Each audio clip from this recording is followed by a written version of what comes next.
Hi, this is Matthew. I'm going to talk about the next Chicago album back in 1986, Chicago 18. A new era for the band. We have a new vocalist and bassist and everything, and Jason Shep, who replaced Peter Cetera. I found some stuff online about why he might have left. Consensus seems to be he'd been touring straight for, years, and wanted to not do that for a bit, work on his solo album, and kind of like he had a family, so he wanted to be with his family and stuff. He started up a family with kids and everything, and they wanted to tour right away, and he didn't, and it all kind of blew up, I guess, and he left, has never returned. And a lot of people were there to see him. He did a lot of their songs. He did put out a solo album. He didn't tour with it. He had some good hits on it, but it didn't do well as an album. If you're looking for The Glory of Love and This Time I Fall, those are on that, not on anything else. And I guess it confused some people, and they thought they were Chicago songs. I did too. I thought Glory of Love, which I didn't know the name of it. I remember it was in the Karate Kid 2 movie soundtrack right at the end of the credits. I thought once I figured out who Chicago was, who he was, I knew the voice. I thought, oh, that's a Chicago song. And there's a greatest hits album and a couple of albums past this, and I couldn't find it on there. Well, that's why, because it's one of his. It's not theirs. So you're not going to find those tracks from '86 on here because they aren't their songs. They're his songs. I think egos probably got in the way of everything. They probably could have worked things out where, he could have done solo work and still been in the band and not affect anybody, like Genesis did with Phil Collins, but egos getting in the way with, like bands do. And nope, nothing doing. It's also the last album with David Foster. They would go to other producers, but we have Jason Shep in there now, who apparently might have been there when I saw them, but I don't remember that voice singing anything. But maybe it's changed in quality. I don't know. He's now there, and with a couple of really big hits from the album and a couple I didn't know about, and there'll be a cover version of something. We'll get to that also. Lots of great 80s synths again, great 80s guitar. In fact, those drum machines, lots of moving of the drum machines, like panning around like left and right with different drums and stuff. A little more up-tempo for the most part. There are still ballads, but there's some more higher tempo stuff. The 80s thing is in full effect by this point, of course, which makes total sense. But yeah, I really enjoyed it still. Horns are still there in most of the time. But all the vocals are Bill Champlain, who's still there, and the new guy, Jason Shep, seem to be doing all the vocal. We'll see who writes everything, but vocals are between those two guys. They sound good together. Some good harmonies going on. Probably some others on vocals. They don't have...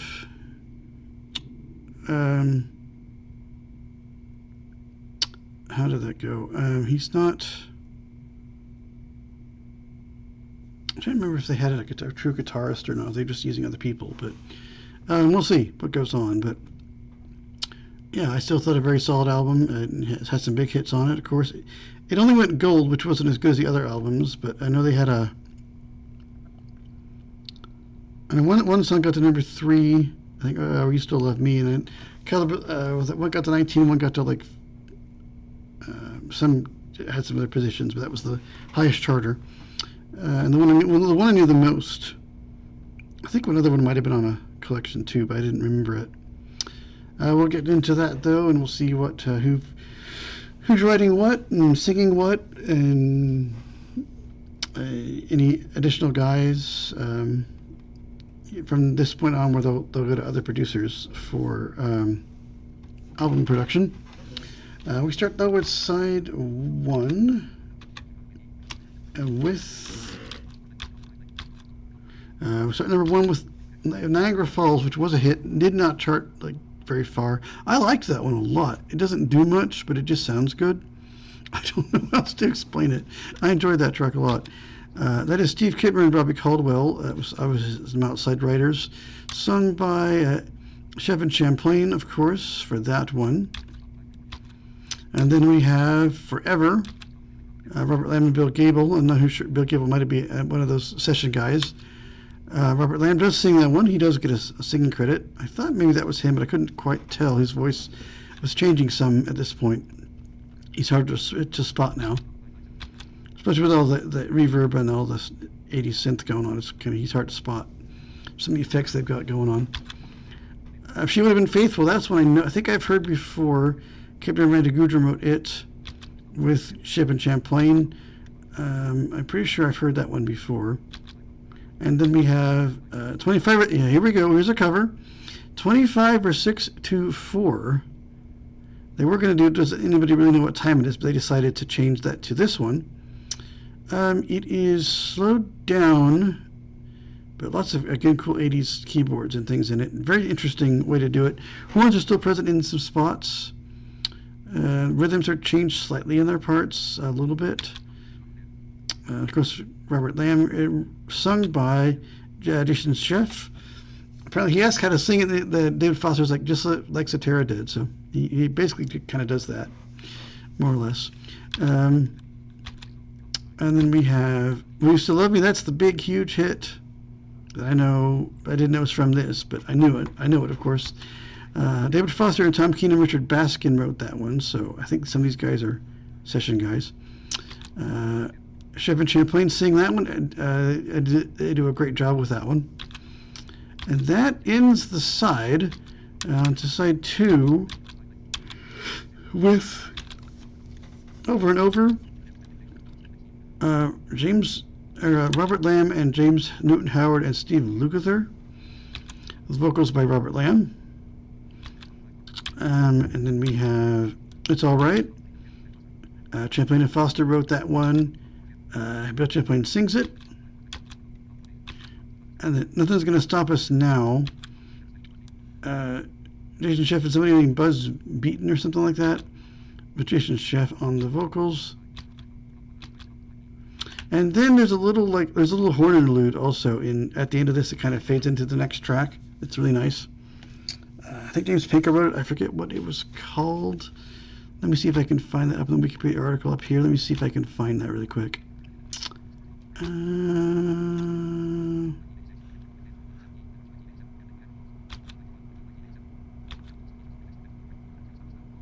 was before Nothing's Gonna Stop Us Now. It's called Free Flight. James Pinker wrote it. It's really cool. I wish I would have done something. I was hoping it was going to be in the song, and it fades away. I'm like, oh no, it's gone. It's kind of sad. Then we'll go to the last bit here. It is called... then we jump into I Believe. Bill Champlain wrote it, and he sings it with Jason Scheff. And that is only one more track to go on the original album. One More Day with Peiko and Carmen Grillo. Robert Lamb and Bill Champlain and Jason Scheff sing it. That's the whole album originally. I guess some more extended versions again.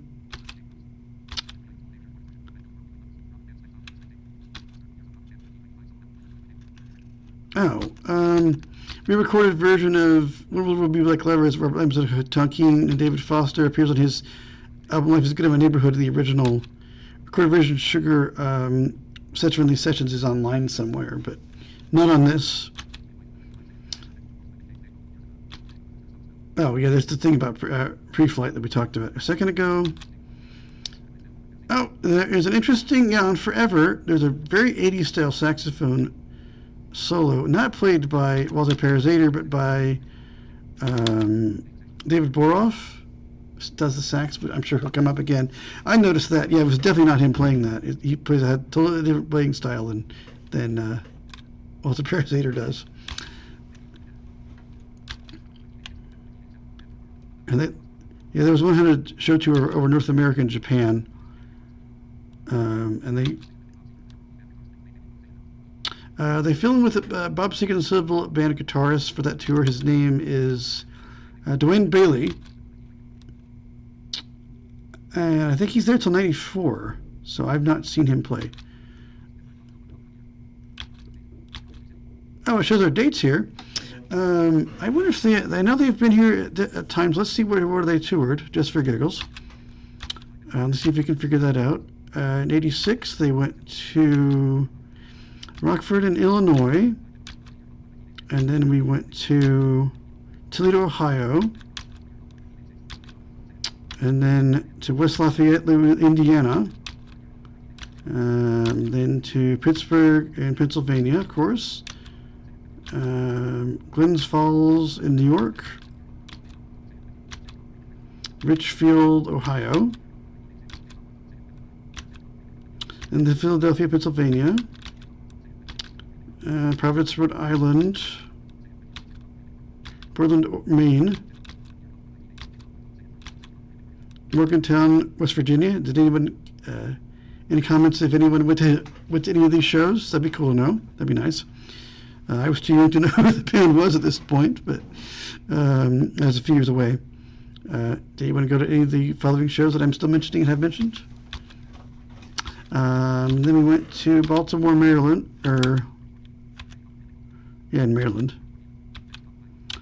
And then Norfolk, Virginia, Huntsville, Alabama, Knoxville, Tennessee, Evansville, Tennessee. Did they get here? Let's see how close they get to Springfield, Missouri, here where I live. Let's see how close they got. Lexington, Kentucky, Memphis, Tennessee. Oh, that's closer. That's still a bit of a drive, but I could have gotten there had I been able to at the time. Jackson, Mississippi, Lafayette, Louisiana, Ames, Iowa, St. Paul, Minnesota. They were here in Springfield, Missouri. They were here. Wow. November 17th of 86. They were here and they played.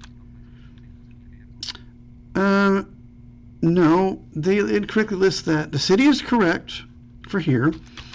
It is listed as Southern Missouri State University. Also correct. It was still SMS. It's Missouri State now. The venue is wrong. They see would indicate Hammond's Hall, but I think that would be Hammond Student Center, which is still there. I don't recall that being built till about 93. So I don't know that's correct. I think that was about later. I'm very certain of that. I also saw many Missouri State, well, no, it was still SMS Bears games then. That's cool. That's where I thought they might be, but they did come here. I don't know if they came before this time. Does anyone know locally? Did anyone see them before this? Did anybody go to this show? Any memories of it by chance? That's cool. First time I've gotten to see a venue that I actually know. Then from there, they went to Salt Lake City, Utah. That's quite a jump.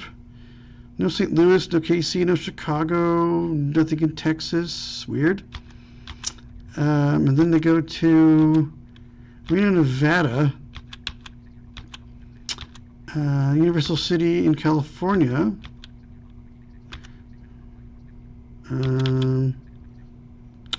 Close to my birthday here. They were at Universal City, California. On my birthday, I would have been all of 5. They got to University of California. They had 3 dates there. Wow, they had a 3-date stint there. That's quite a thing. Then to San Diego, California. Then to Moncton, Manitoba. Into Canada now. Into February of 87. Fredericton in New Brunswick. So I had a little bit of a break there for, I guess, holidays and such. Quebec City in Quebec. Tulsa, Oklahoma. Wow, there's a jump. Wow, you go from Manitoba into Quebec to Tulsa. I don't know that arena. Then to Norman, Oklahoma, by Oklahoma City. And then to march to Dallas. And then to Houston, Texas. Austin, Texas then. Then Jacksonville, Florida. Fort Myers, Florida. Miami, Florida. Makes sense. But I bet that was a big venue. Miami, Florida again. Then to Tampa, Florida. Yeah, 2 nights in Miami. That must have been. I bet those were good shows. But there's a big venue. And then to West Palm Beach, Florida. Savannah, Georgia. Then still in the South.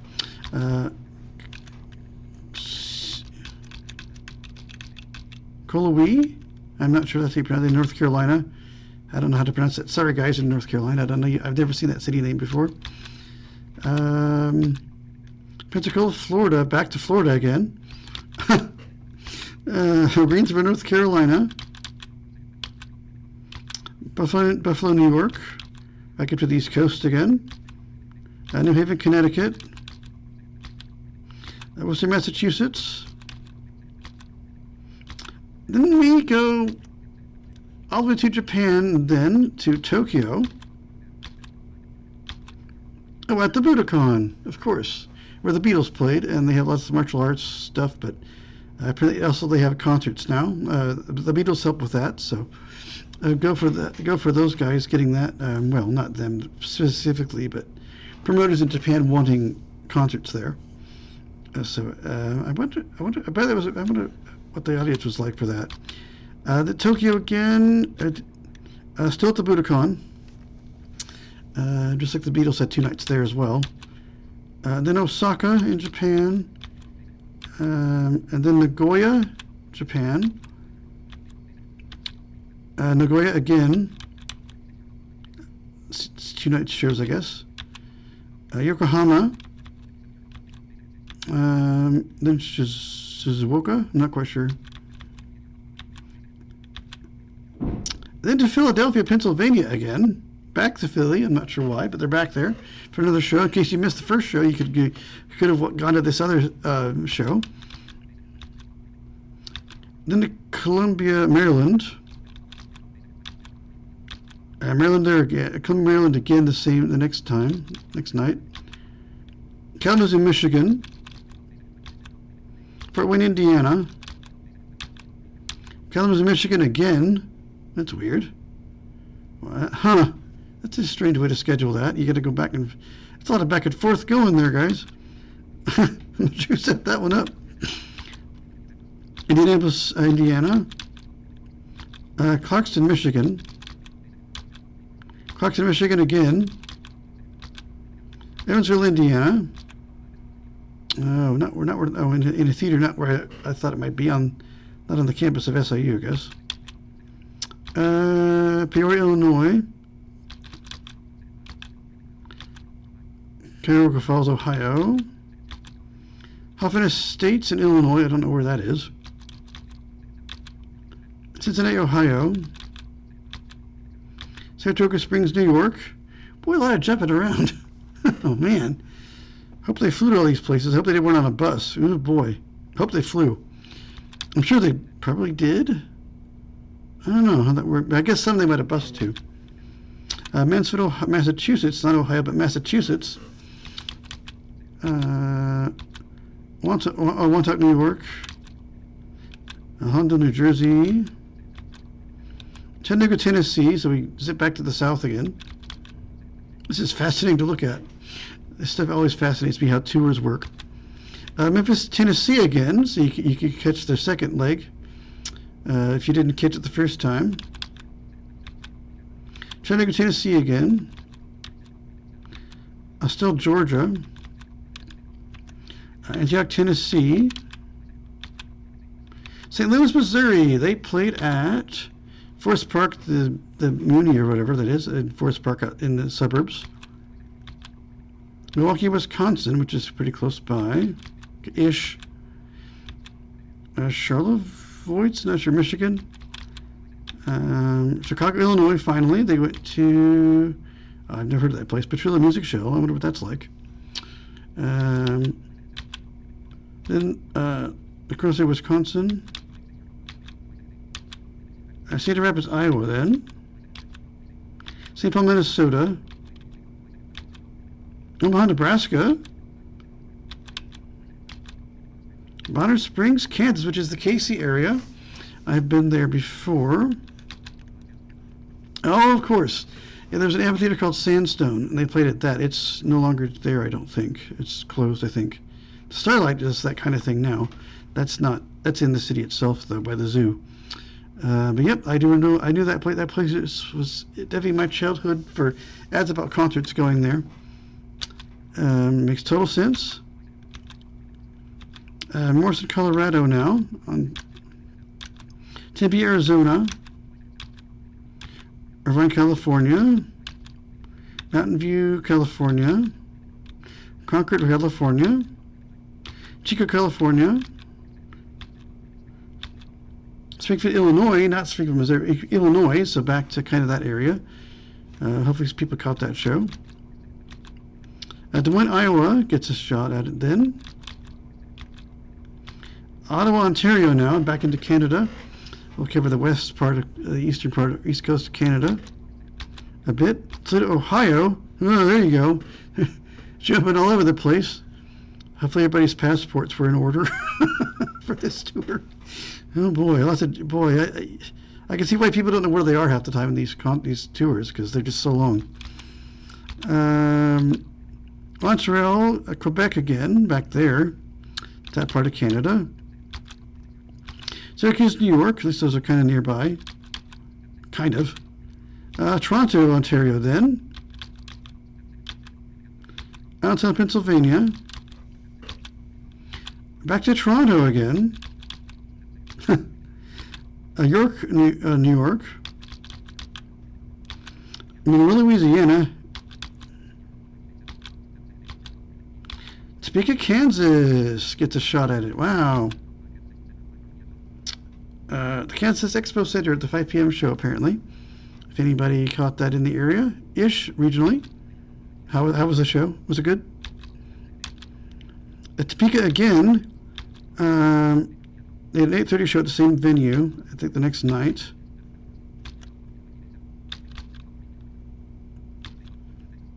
I'm not sure why Arlington, Texas is deleted. I'm not sure why. I'm not sure why that is, but since it looks like they were Texas, I'm not sure why it was deleted. Houston, Texas again. So if you didn't catch it the first time, Houston, you could catch it again back then in the day. South Bend, Indiana. Got a stab at it. Waterloo, Iowa. Universal City, California. That is amazing. At least we got a shot at it. Both Casey and St. Louis got venues, got some in the Illinois area, all over the place. So hopefully people caught this concert. I hope they did. I'm sure they did. I'm sure they sold out, probably. I wonder what they played here. I wish I don't know if I could find that out or not, but that venue is wrong. That venue is so wrong. I'm sorry, that was not there then. I'm sure it was Hammond Student Center. I have no doubt, because everything was at Hammond Student Center at that point here in town. Chicago, though, its band was consisting of Bill Champlain on keyboards and vocals, Bullet Ram on keyboards and vocals, I think it's Lock9, perhaps? Log9? I'm saying his name wrong. The Echo called him Log9, so I'm going to go with that. On trumpet. I apologize for the butchering of his name. I've just never seen it before, and it's a screen reader telling me these things, so I don't know all the names at times. James Pico on trombone, brass arrangements as always. Good for him. Walter Zader on woodwinds. Jason Schiff on bass and vocals. Dennis Serafine on drums and drum programming of those drum machines he's been playing on since '82. Vocal arrangements by Chicago, Bill Champlain and David Foster. Our additional people, David Foster on keyboards, additional arrangements, and brass contributions. Tom Keen on keyboards and backing vocals. Michael Boddicker on synthesizer programming. David Boroff on synthesizer programming and the saxophone on Forever. So he did mostly the programming of the synths, but did the sax there. Multi-instrumental guy then, I would say. Rhett Lawrence synthesizer programming. Bo Tom on synthesizer programming. Michael Landa on guitars. Howard Buzz Veet on guitars. Okay, there he is. Okay. Steve Lukather guitars, also one of the writers, of course, from earlier. Jimmy Leber string arrangements on If She Would Have Been Faithful and Will You Still Love Me, and I Believe. George Chaikin was the string contractor. Joe Vinci concert master for the string stuff. Betty Joyce was the kids choir on One More Day. There are some kids. Don Joyce and kids choir, kids conductor on One More Day too.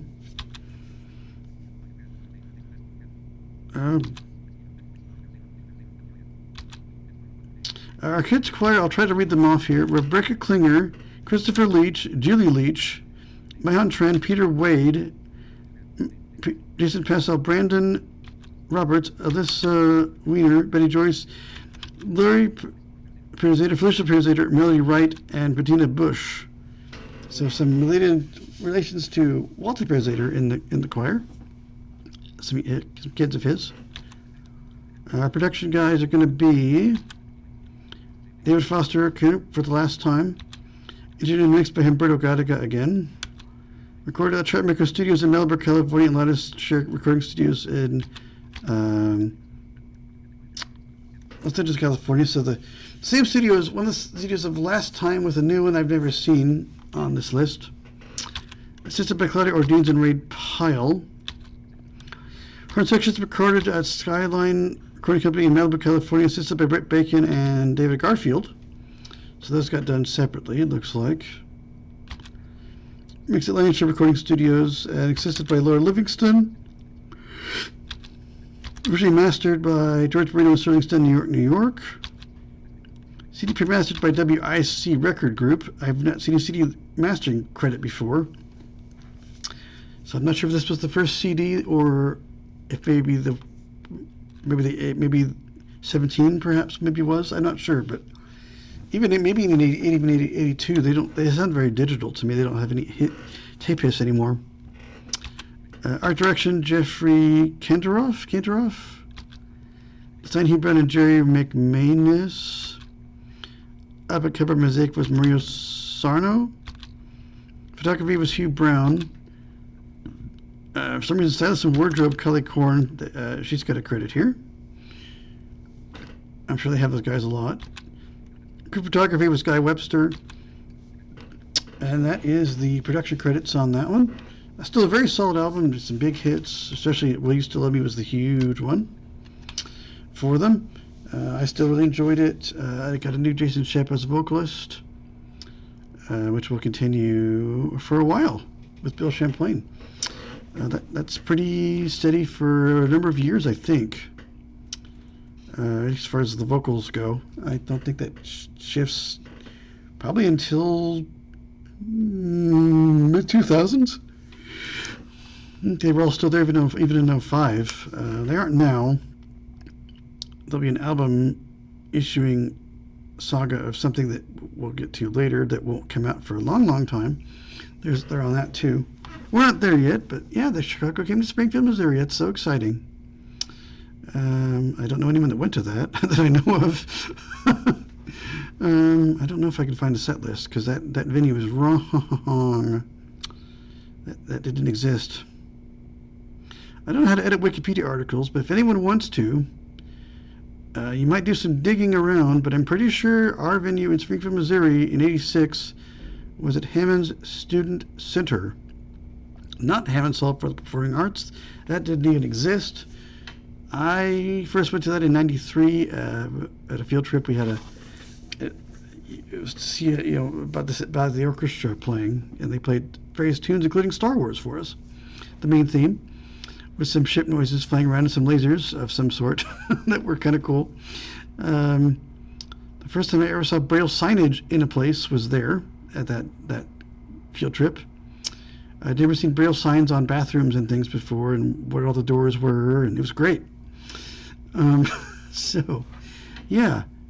Someone could please correct that entry, because I'm pretty sure it is wrong as anything. I'm like 99% sure that's not the right venue. If anyone wants to edit that or check it with sources online somewhere, or could they get some spring from their archives somewhere, please do, because I think that's wrong. First time I've seen a tour listing, so I couldn't check earlier periods. I don't know if they came before this. I hope they did. If they did, does anyone know where? Or did they come in the area? But they did come here. I know they came in 94. I saw them in 97. Same venue. Then Drake University builds their own venue later, and they go to it. I think that was in 08 or 09. I don't think they've been here since, sadly. I would love to see them one more time before all the original members are gone. I don't know if any of them are still currently playing anymore. They're in the band, but I think they've retired for they're not playing for health reasons, according to Wikipedia. But most of the lineup I would have seen, at least some of this lineup I will have seen a decade later, almost. But yeah, that's this. Really good album. We'll move on to 1988. For some reason, though, Apple Music wants to put it as a compilation, and it lists it there. So it goes from 18 to 21. I'm like, what the heck? Check the compilations, and that's where it is. It should not be there, but it is. They don't list the extended versions of Will You Still Love Me? There's an extended version of It. It fades out. The album one does not fade out. And I forget the other two it had on there. They're not listed here, which is strange. But there are 3 extended versions, or alternate versions again, just like the last album. They're not mentioned for some reason. Neither are there credits for mastering. Make sure there's nothing else on here.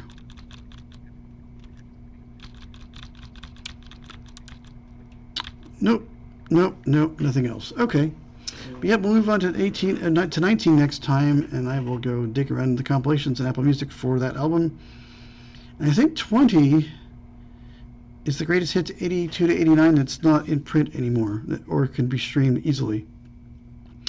We'll move on to 88 next time, though, and that album does exist, and we'll get one big, huge hit off of that one for sure. And I think it has an alternate version also. I don't think anything else I recognized. But yeah, we'll move on to it next time, and we'll get into when I first heard them, actually. I think 89-ish, maybe 88.